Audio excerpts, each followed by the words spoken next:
Mai 1945. L'Allemagne nazie s'est effondrée.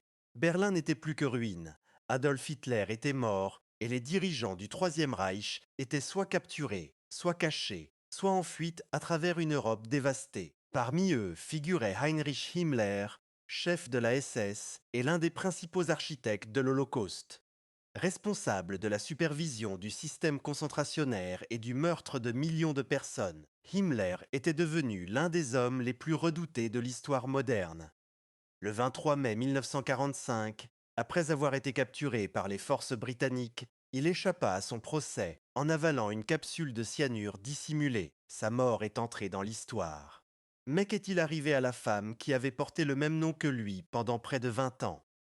Margaret Himmler a survécu à la guerre. Elle a survécu au suicide de son mari. Et pendant plus de 20 ans après, elle a vécu sous le poids de crimes qui allaient à jamais entacher le nom de sa famille. Son histoire n'est pas une histoire de pouvoir, mais de proximité. Proximité avec l'un des plus grands criminels de l'histoire. Et les questions difficiles qui l'ont suivi jusqu'à sa propre mort en 1967. Margaret Boden est née le 9 septembre 1893 dans une famille protestante bourgeoise respectable en Allemagne. Indépendante et formée professionnellement, elle est devenue infirmière à une époque où relativement peu de femmes poursuivaient une carrière hors du foyer. Lorsqu'elle rencontra Heinrich Himmler dans les années 1920, l'Allemagne était en proie à l'instabilité politique et à de graves difficultés économiques.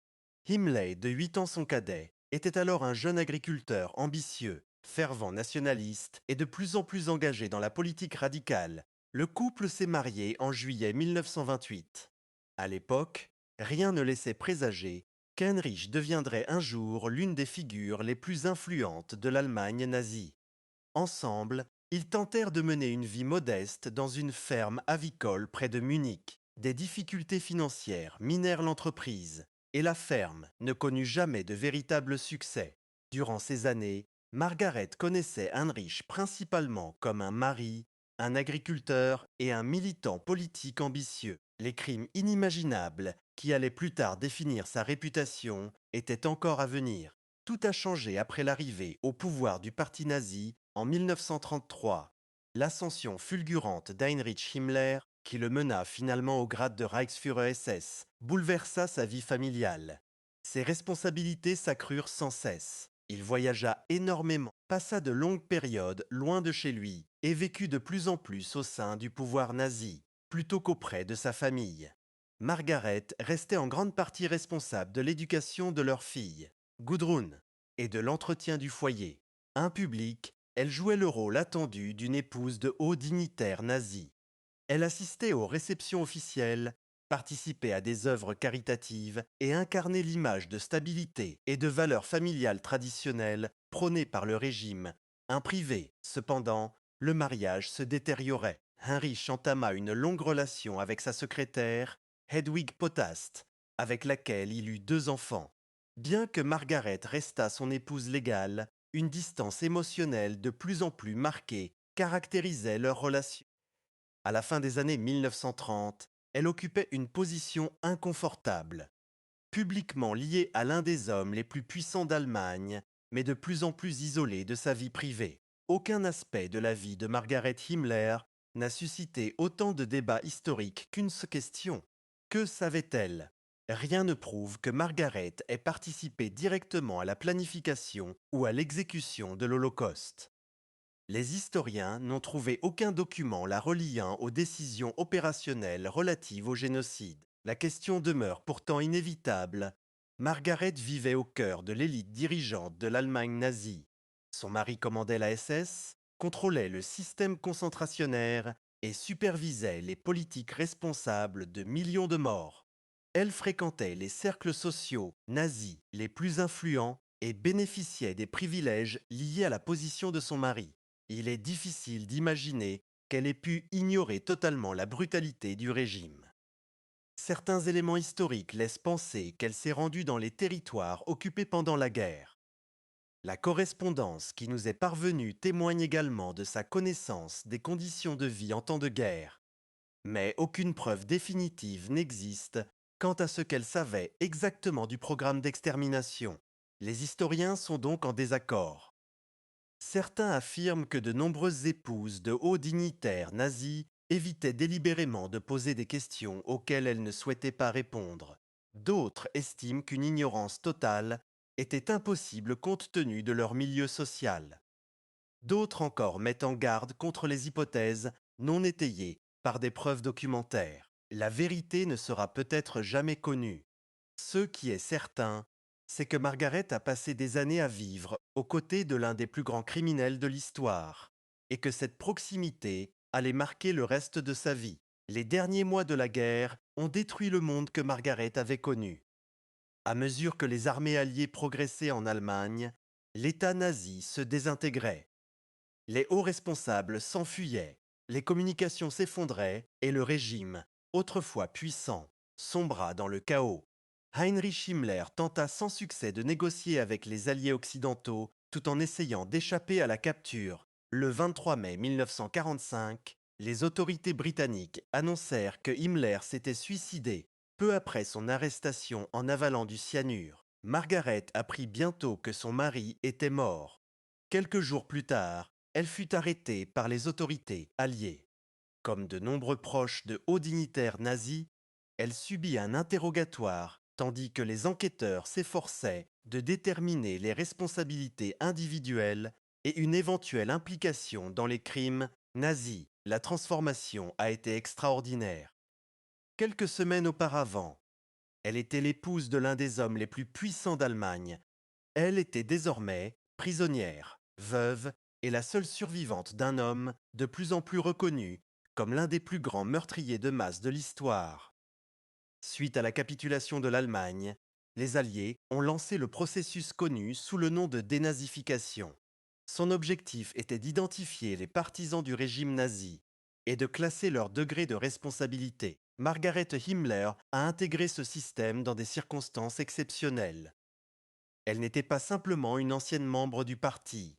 Elle avait été mariée au chef de la SS. Les enquêteurs l'ont longuement interrogée sur ses opinions politiques, ses activités pendant la guerre et sa connaissance des agissements de son mari. Comme beaucoup d'Allemands subissant la dénazification, Margaret se présentait avant tout comme une femme au foyer n'ayant joué aucun rôle politique significatif. Finalement, les autorités l'ont classée comme une disciple, un partisan ou un compagnon de route. Cette catégorie suggérait un soutien au régime sans participation directe aux crimes majeurs. Cette classification lui a évité une peine sévère. Cependant, de nombreux critiques estimaient que le processus de dénazification échouait souvent à s'attaquer au vaste réseau qui avait soutenu le nazisme. Les membres de la famille des hauts responsables échappaient fréquemment à de graves conséquences juridiques malgré les avantages qu'ils avaient tirés du régime pendant des années. Le cas de Margaret est devenu un exemple fréquemment cité par ceux qui estimaient que la justice d'après-guerre avait été incomplète. Juridiquement, elle n'a jamais été considérée comme une délinquante majeure. Sur le plan moral, les questions relatives à la connaissance, au silence et à la responsabilité restaient sans réponse. Après sa libération, Margaret a tenté de reconstruire sa vie. En Allemagne de l'Ouest cessée n'était pas facile. Le nom de famille Himmler était devenu synonyme de génocide et de terreur. L'anonymat complet était impossible. L'Allemagne elle-même était en pleine mutation. Dans l'immédiat après-guerre, nombre d'Allemands préféraient le silence sur le passé nazi. Mais au fil des décennies, les débats publics sur la responsabilité et la mémoire se sont intensifiés. Margaret vivait discrètement, évitant en grande partie l'attention du public. Sa relation avec sa fille Gudrun demeurait au cœur de sa vie. Toutes deux partageaient un deuil personnel et une loyauté indéfectible envers Heinrich Himmler. Contrairement à nombreux descendants de dirigeants nazis qui ont publiquement renié leurs proches, Gudrun est restée farouchement attachée à la mémoire de son père. Cette dévotion a fait en sorte que le nom d'Himmler ne disparaisse jamais complètement du débat public. Pour Margaret, la vie ordinaire se déroulait sous un fardeau extraordinaire. Chaque enquête historique sur les crimes nazis ramenait inévitablement l'attention sur sa famille. Comment une personne peut-elle mener une vie normale lorsque le nom de son mari est à jamais associé à certaines des pires atrocités de l'humanité. Margaret n'a jamais répondu publiquement à cette question. Gudrun Himmler, née en 1929, est devenue l'une des enfants les plus controversés de tous les hauts responsables nazis. Enfant, elle avait adoré son père. L'effondrement de l'Allemagne nazie n'a rien changé à cette loyauté. Tout au long de sa vie adulte, Gudrun a défendu avec constance la mémoire d'Heinrich Himmler. Elle s'est associée à Aide silencieuse, ou Silent Aid, une organisation qui apportait son soutien aux anciens membres de la SS, aux criminels de guerre condamnés et à leurs familles.